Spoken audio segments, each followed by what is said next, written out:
Hello friends, मैं हूं संकित और फिर से वेलकम आपको मेरी एक नई वीडियो में। तो इस टॉपिक में जो हम सीखेंगे जो आज मैं बताने वाला हूं आपको, वो बताने वाला हूं आरटीसी सेक्शन के बारे में। जो लैपटॉप मदरबोर्ड में आरटीसी सेक्शन होता है, या चाहे वो डेस्कटॉप मदरबोर्ड हो, तो जो उसमें आरटीसी सेक्शन होता है वो एक्चुअल में किस तरीके से काम करता है, या फिर आरटीसी सर्किट अगर हमारे बोर्ड में ना बने तो उससे क्या क्या प्रॉब्लम हमारे बोर्ड में आ सकती है। ठीक है, तो अगर मैं बेसिकली प्रॉब्लम की बात करूं कि आरटीसी सर्किट से एक्चुअल में प्रॉब्लम क्या आ सकती है, तो जो आरटीसी सर्किट से प्रॉब्लम आएगी, एक तो वो नो पावर की, यानी dead, no power, no power. ठीक है, और दूसरी हमारी नो डिस्प्ले। ठीक है,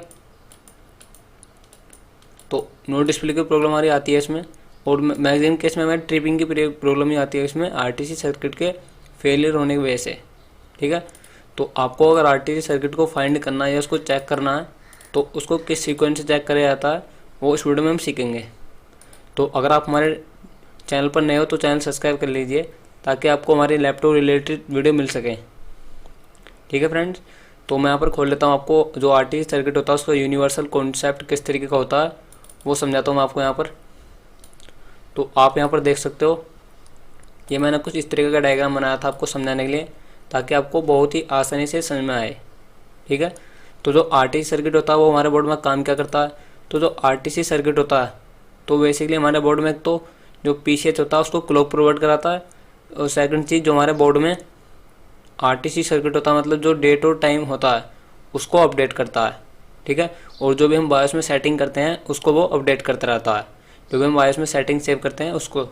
ठीक है, तो यहाँ पर देख सकते हो, तो जो आरटीसी सेक्शन की शुरुआत होती है वो होती है हमारे सीमोस सेल से। कहाँ से? इस सीमोस सेल से, जहाँ पर आप कोइन वाला सेल कनेक्ट करते हो, वहाँ से हमारे आरटीसी सर्किट की शुरुआत होती है।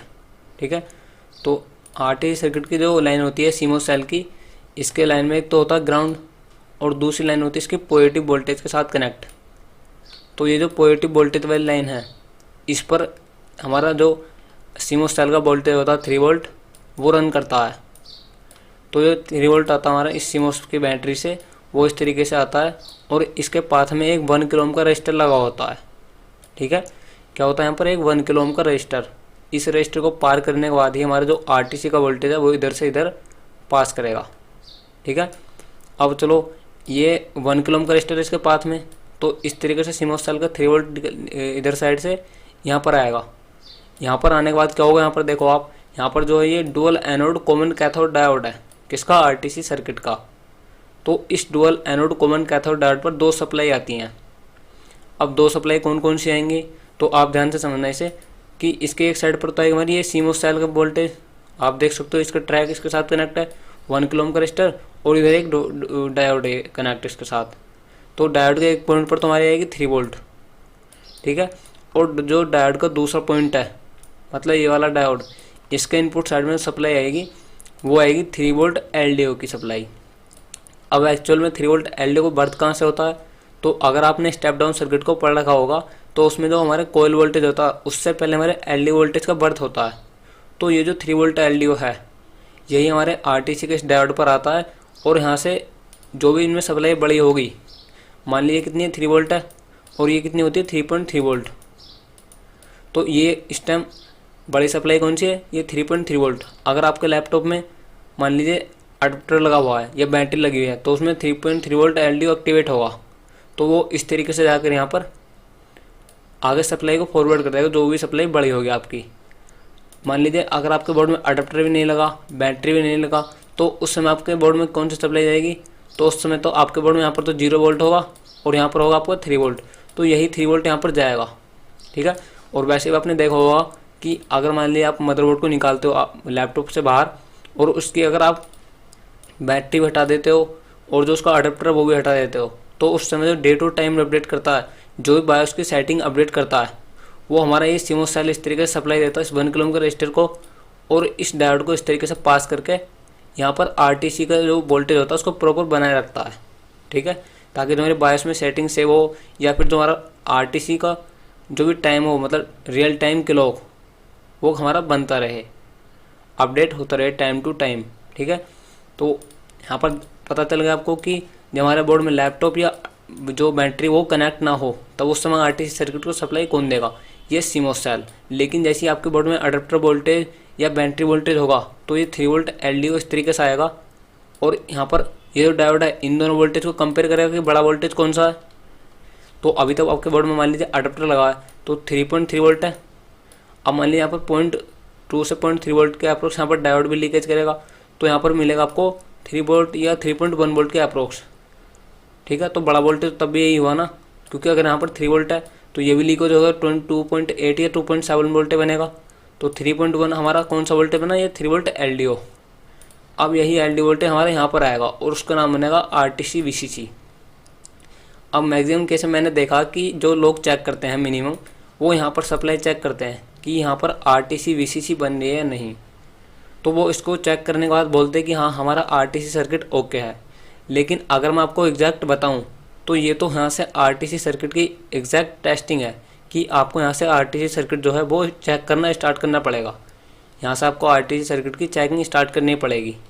ठीक है, क्योंकि यहाँ तक तो हमारे जो वोल्टेज हैं वो आए हैं अभी तक, जो वोल्टेज का बर्थ है सिर्फ वो मैं दोनों वोल्टेज को मिलाकर यहाँ पर बर्थ हुआ है।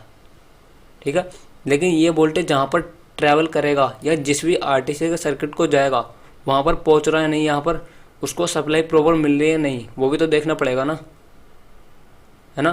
तो यहाँ पर ये सप्लाई आ गई, तो आपको अगर आप यहाँ पर भी चेक करना चाहते हो तो आप यहाँ पर 40 से 50% कह सकते हो कि हमारा सर्किट ओके है। लेकिन अगर आपको इसको 100% कन्फर्म करना है, ठीक है, तो यहाँ से आएगा इसकी टेस्टिंग आपको कंटिन्यू करनी पड़ेगी।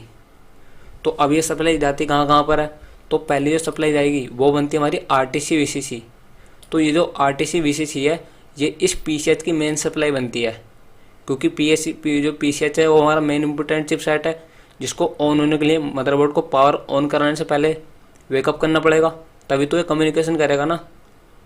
तो पहले सप्लाई तो इसको आरटीसी वीसीसी के लिए बन गई यहाँ पर।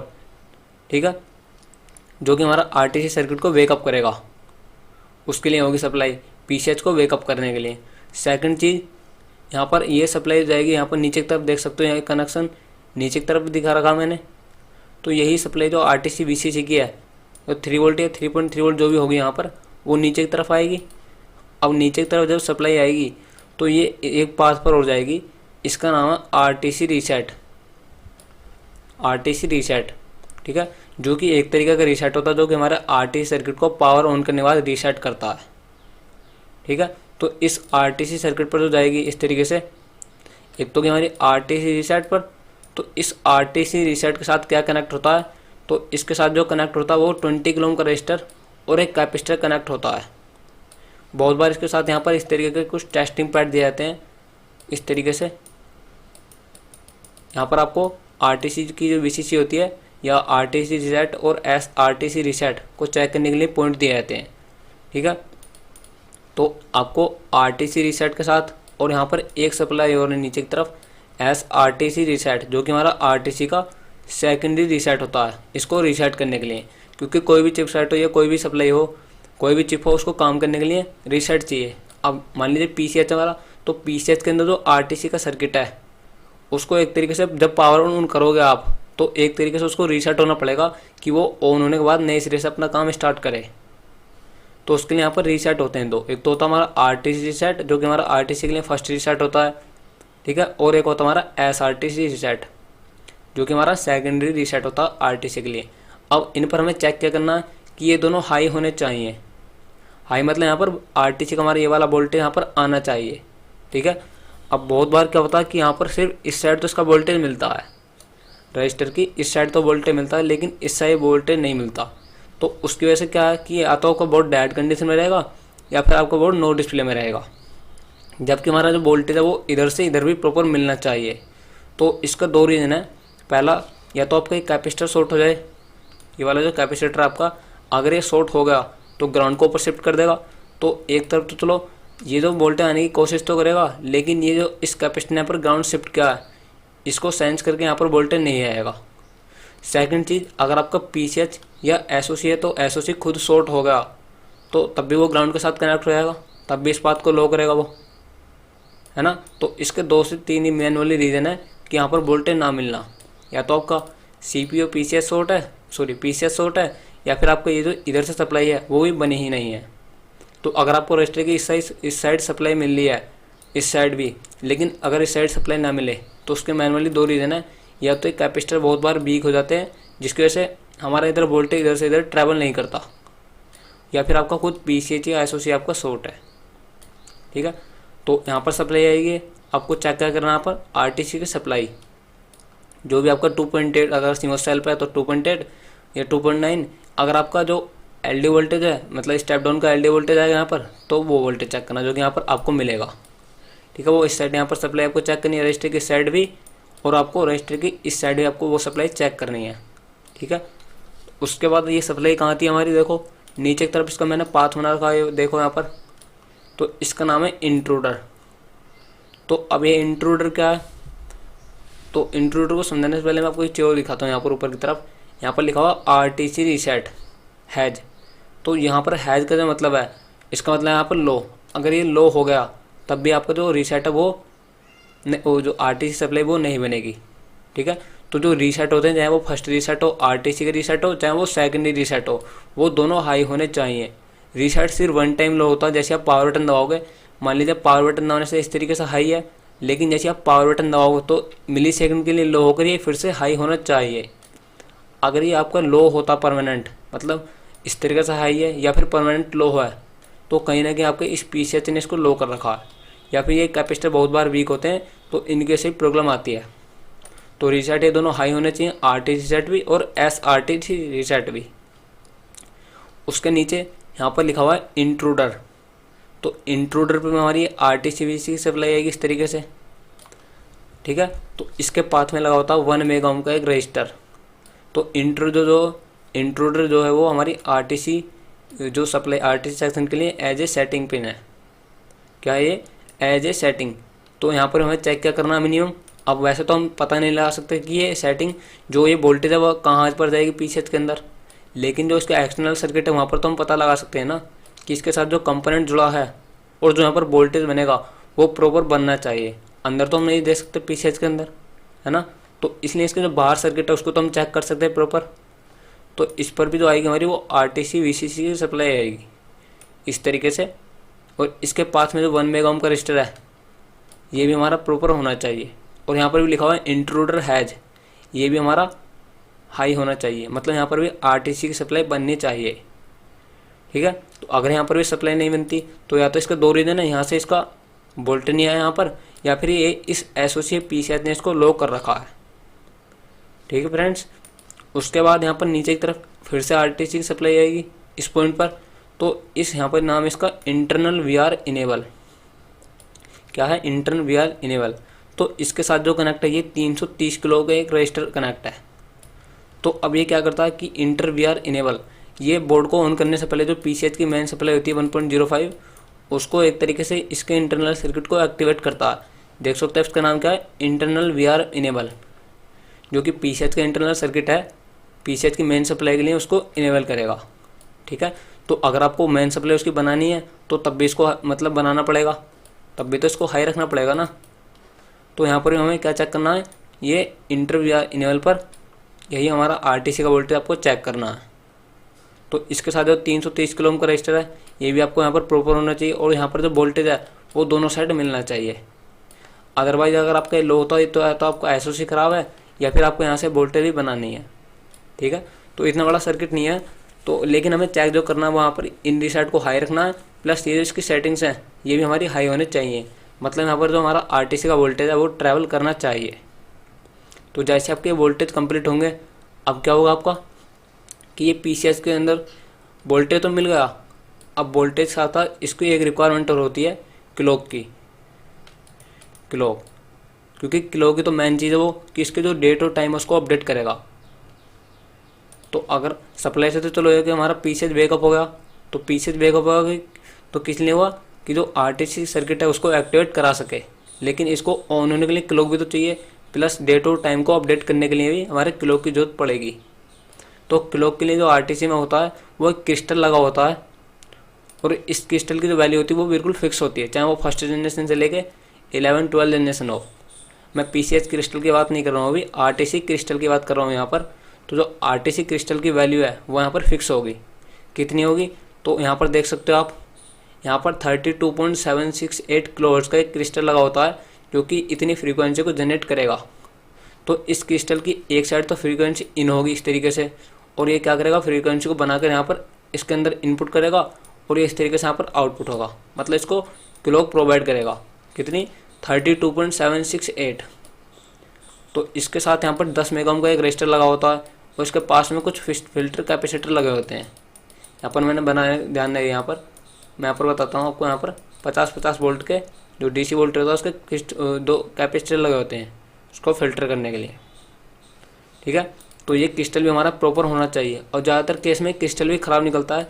ये या तो क्लॉक को ज़्यादा जनरेट करता है, या तो 32 है तो 34-35 इस तरीके से जनरेट करेगा, या फिर ये कम क्लॉक जनरेट करेगा।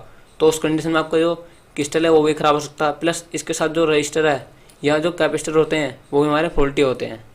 तो ज़्यादातर केस में आपका क्रिस्टल ही ख़राब होता है, उसमें जो प्रॉपर क्लॉक को जनरेट नहीं करता। ठीक है फ्रेंड्स, तो आरटीसी सर्किट अगर आपका नहीं बनेगा तो बिट की जो प्रॉब्लम है वो भी रहेगी, या फिर आपका नो डिस्प्ले वो भी रहेगा। तो मैनुअली इसको बनाना ज़रूरी है। अच्छा, इसमें एक पॉइंट और है मोस्ट इम्पोर्टेंट। यहाँ पर देख सकते हो आप आरटीसी वीसीसी जो है, इसको वैसे तो मैं पहले बता देना चाहिए था, लेकिन मैं आपको बता रहा हूँ अभी कि जो आरटीसी वीसीसी है इसके साथ जो कैपेसिटर कनेक्ट है बहुत ये आपको मिलता ही है। ज़्यादातर केस में आपको मिलेगा 98% आपको इसके साथ कैपेसिटर कनेक्ट मिलेगा, एक या 2 कैपेसिटर, जहाँ से हमारी सप्लाई इस पीसीएच के अंदर जाती है आरटीसी सेक्शन को। तो ये कैपेसिटर भी बहुत बार शॉर्ट होता है। अब मान लीजिए कैपेसिटर किसके साथ कनेक्ट है यहाँ पर, तो एक कैपेसिटर ग्राउंड के साथ कनेक्ट है। तो अगर इस कैपेसिटर शॉर्ट होने के बाद ही ग्राउंड ऊपर की तरफ शिफ्ट हो गया तब पूरे आरटीसी लाइन को ये 0 वोल्ट कर देगा। तो इस कैपेसिटर को भी आपको चेक करना है ज़रूर। ठीक है फ्रेंड्स, तो इस तरीके से जो हमारा आरटीसी सर्किट है वो काम करता है।